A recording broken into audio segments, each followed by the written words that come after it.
Hey guys, hope you all are doing good. With the onset of June, गर्मी अभी बढ़ते ही जा रही है।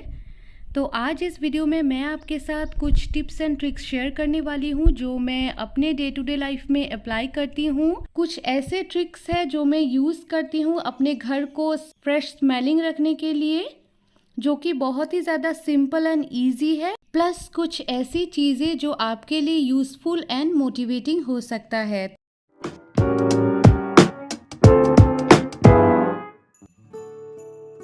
I am not an early riser. I know I have to change this habit. मैं सुबह उठ के सबसे पहले सारे कर्टेन्स को साइड कर देती हूँ to let the fresh air in and the sunlight in. इससे जो क्लोज्ड एरियाज में एक स्मेल हो जाता है वो गायब होता है और बाहर का जो फ्रेश एयर है वो अंदर आके स्प्रेड होता है। साथ ही साथ कुछ एक एरियाज है मेरे घर के जहाँ पे बहुत अच्छी सनलाइट भी आती है।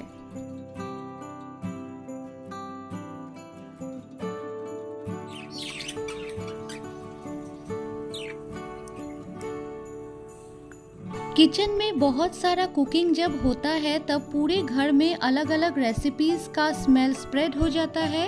So after all the cooking is done, specially जब घर में फिश बना हो या फिर ड्राई फिश बना हो, मैं एक पैन में पानी गर्म होने देती हूँ on medium flame with some slices of lemon, cinnamon and vanilla essence. Vanilla essence optional है, आपके पास जो अवेलेबल है आप वही यूज़ कर सकते हो। अगर आपके पास वेनिला एसेंस नहीं है तो आप स्किप कर सकते हो। इससे खाने की जो महक है वो चली जाती है और एक फ्रेश टेंगी स्मेल स्प्रेड हो जाती है जो मुझे पर्सनली बहुत ही ज़्यादा पसंद है। पानी 15 से 20 मिनट तक उबलने के बाद मैं इस पैन को एक साइड में रख देती हूँ जब तक कि पूरी कुकिंग का स्मेल हट ना जाए। और ये वाला ट्रिक मैं तभी फॉलो करती हूँ स्पेशली जब घर में गेस्ट्स आ रहे हो। अगर आपको कॉफ़ी की स्मेल पसंद है तो this is one trick that you can follow. यहाँ पे मैंने एक ग्लास का बाउल ले लिया है, उसमें मैं 4 से 5 चम्मच कॉफ़ी पाउडर डाल रही हूँ और बाउल के नीचे एकदम इसको अच्छे से मैं फैला रही हूँ। ये एक बहुत ही सिंपल ट्रिक है जो मेरे लिए हमेशा ही काम करता है। अभी मैं इसके ऊपर एक टी लाइट कैंडल रख के इसको जला दे रही हूँ और इसको आप अपने घर के किसी भी एरिया में प्लेस कर सकते हैं, चाहे वो डाइनिंग एरिया हो या फिर आपका लिविंग रूम हो। अगर आपके पास कॉफ़ी बीन्स है then you can use it too. मैं इसको स्पेशली मेरे डाइनिंग एरिया में रख कर जलाती हूँ and with in few minutes पूरा घर फ्रेश कॉफ़ी के स्मेल से भर जाता है। जो कैंडल आप जलाते हो वो जल के जो कॉफ़ी होता है उसको गर्म कर देता है और पूरे घर में कॉफ़ी की स्मेल स्प्रेड हो जाती है।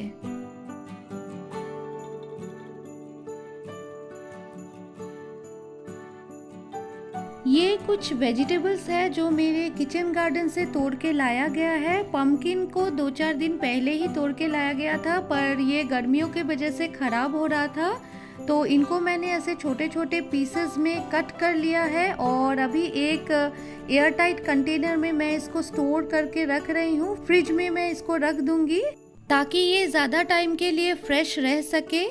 हमारे फ्रिज में हम बहुत सारा सामान रखते हैं तो चीज़ों का स्मेल एक दूसरे के साथ मिक्स ना हो जाए, उसके लिए बेस्ट सोल्यूशन है to cover everything before keeping inside the fridge, जैसे कि left over food, milk pot etcetera. और एक बहुत ही नेचुरल और कॉस्ट इफेक्टिव तरीका है अपनी फ्रीज़र या रेफ्रिजरेटर को डिओडोराइज करने का, वो आगे मैं सिखाती हूँ आपको। यहाँ पे मैंने एक प्लास्टिक का बाउल ले लिया है, इसमें जो मैंने कॉफ़ी को कैंडल्स के साथ में रखा था वो कॉफ़ी को मैं वेस्ट नहीं करूँगी। इस प्लास्टिक कंटेनर या बाउल में मैं 2 से 3 चम्मच ये कॉफ़ी पाउडर डाल रही हूँ। इसमें मैं मिक्स करूँगी 1 बड़ा चम्मच बेकिंग सोडा और फिर कुछ सिनेमन या दालचीनी के पीसेस और इसको अच्छी तरीके से चम्मच से मैं मिक्स कर रही हूँ। सारे ही ड्राई इंग्रेडिएंट्स हैं और इनको अभी मैं फ्रिज के अंदर किसी एक एरिया में साइड में प्लेस करके रख दूंगी। ये अपने आप जो सारा फ्रिज के अंदर खाने पीने का जो स्मेल होता है इसको कम कर देता है और फ्रिज को डिओडोराइज कर देता है। तो इस ट्रिक को आप एक बार फॉलो करके ज़रूर देखें। क्या आपने नोटिस किया कि मेरा फ्रिज बहुत ही ज़्यादा मैसी और अनऑर्गेनाइज लग रहा है, क्योंकि सामान ज़्यादा है और फ्रिज मेरा छोटा पड़ गया है। पर आज मैं इसको ऑर्गेनाइज नहीं करूँगी, बहुत ही जल्द मैं फ्रिज ऑर्गेनाइज कर लूँगी। आज बस इसका जो ऊपर वाला पोर्शन है इसको मैं कॉलिन से अच्छे से साफ कर रही हूँ।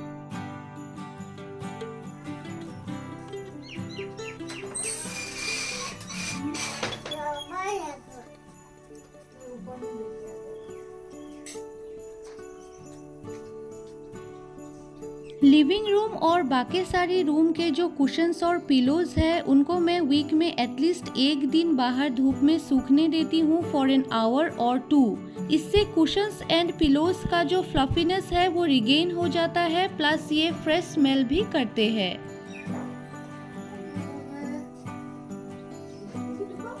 इनके जो कवर्स है वो भी मैं चेंज करती रहती हूँ for a clean and odorless ambience.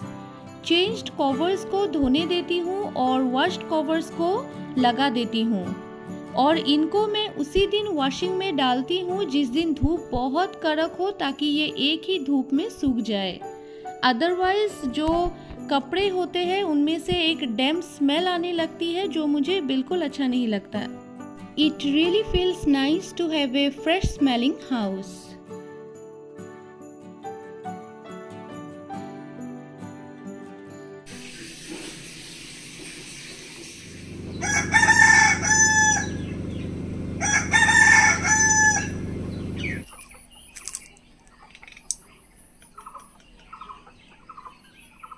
Dining table के ऊपर प्लास्टिक कवर प्लेस कर देना is a life saving hack, जो मैंने अपनी माँ से सीखा है और मैं बहुत पहले से ही करती आ रही हूँ। जब घर में गेस्ट आ रहे हो या फिर कोई पार्टी हो तो डाइनिंग एरिया या डाइनिंग टेबल मेरा कुछ अलग से डेकोरेट होता है। मीन्स तब मैं ये प्लास्टिक कवर यूज़ नहीं करती, पर नॉर्मल दिनों में it really helps a lot. Dining table में सिंगल बेडशीट्स बिछाने वाला हैक तो मैंने पहले ही आपके साथ शेयर किया हुआ है। उसके ऊपर अगर आप इस तरह का प्लास्टिक शीट बिछा के रख दो, स्पेशली जिनके घर में बच्चे हैं, तो ये बहुत ही ज़्यादा हेल्पफुल रहते हैं। प्लस इसे मेंटेन करना भी बहुत ही ज़्यादा इजी है, क्योंकि आप इसको इजीली क्लीन कर सकते हो।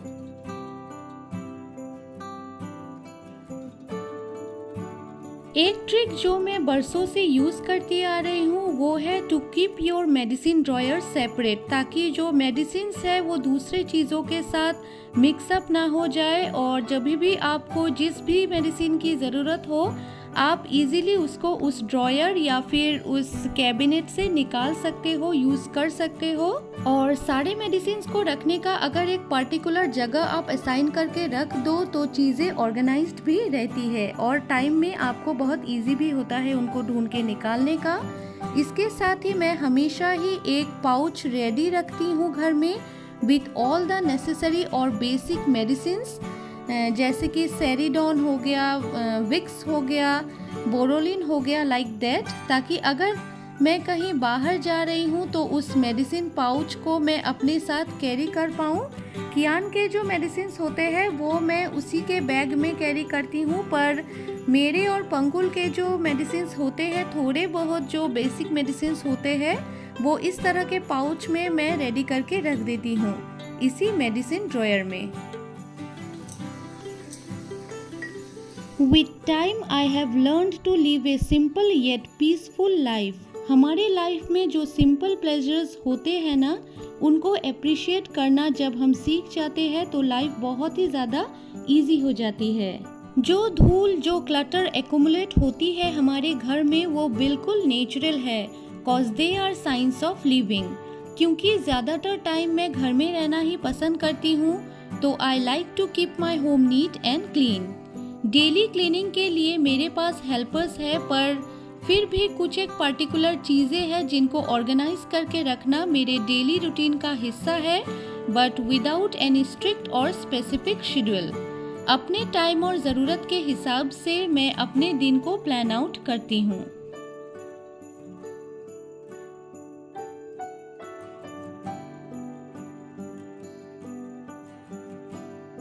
Access of anything brings stress and anxiety, so मैं अपने लिविंग स्पेस को ज़रूरत के हिसाब से ही ऑर्गेनाइज करती हूँ।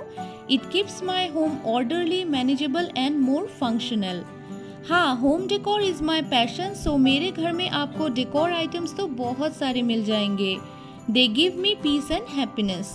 आई have learn to surround myself with things I love, need and use.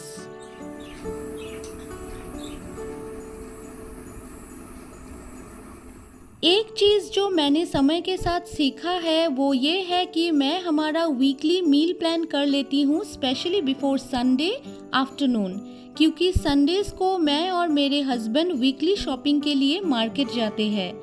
Tea gardens में रहना मतलब हमेशा हर एक चीज़ की अवेलेबिलिटी नहीं होती, so it's good to make a weekly plan in advance, ताकि एक आइडिया मिल जाए कि मार्केट से हमें इस बार क्या क्या लाना है। नॉर्मली जो ग्रोसरी की शॉपिंग होती है वो हम मंथली करते हैं, पर वीकली जो चीज़ें चाहिए लाइक फ्रूट्स एंड वेजिटेबल्स, उसकी भी प्लानिंग कर ले तो थिंग्स गेट मच ईजियर और सामान वेस्ट नहीं होता। पर कभी कभार वीकली प्लानिंग के बाद भी चीज़ें रह जाती है, क्योंकि कभी बाहर खाना हो जाता है, तो नेक्स्ट वीकली प्लानिंग में उनको मैं इंक्लूड कर लेती हूँ अपने लिस्ट में। This way we can control overspending and manage our monthly finances. It creates a lot of difference जब घर के बाकी मेंबर्स आपको हेल्प करें घर के कामों में। मैंने बहुत बार अपने वीडियोस में शेयर किया है कि टी गार्डन्स में हमें हेल्पर्स मिलते हैं for the basic household chores like cleaning, dusting, mopping, washing, cooking, gardening etcetera. पर कुछ चीज़ें हैं like home decor and organisation जो मैं खुद ही करना पसंद करती हूँ। मेरा बेटा अभी सिर्फ 2.5 इयर्स का है, पर मैं जब कोई काम करती हूँ लाइक वार्डरोब को ऑर्गेनाइज करना या फिर उसके टॉयज़ को ऑर्गेनाइज करके रखना, ही tries to help me out too. मुझे बहुत अच्छा लगता है जब मैं उसके अंदर सेंस ऑफ रिस्पॉन्सिबिलिटी देखती हूँ। Cleaning out stuffs and making it a fun thing to do can engage the child's attention to learn to be organized in his own way.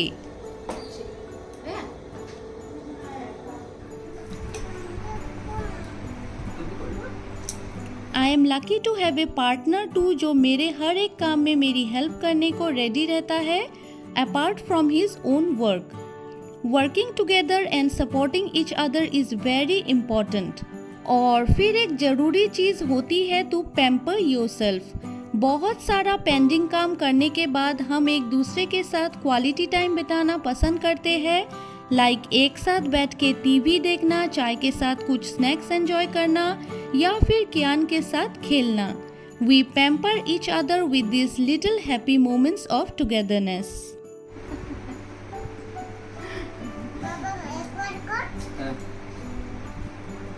सबकी लाइफ जर्नी और सिंपल लिविंग का तरीका अलग होता है, चाहे वो होम ऑर्गेनाइजेशन हो, सिंपल रूटीन को फॉलो करना हो या फिर अपने फाइनेंसेस को मैनेज करना हो।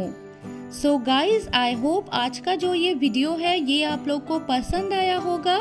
अगर आप लोग को ये वीडियो पसंद आया हो तो एक लाइक कर दीजिएगा, कमेंट कीजिएगा and please to subscribe to my channel. मिलते हैं और एक नए इंटरेस्टिंग ब्लॉग या वीडियो के साथ। Till then be happy, stay safe.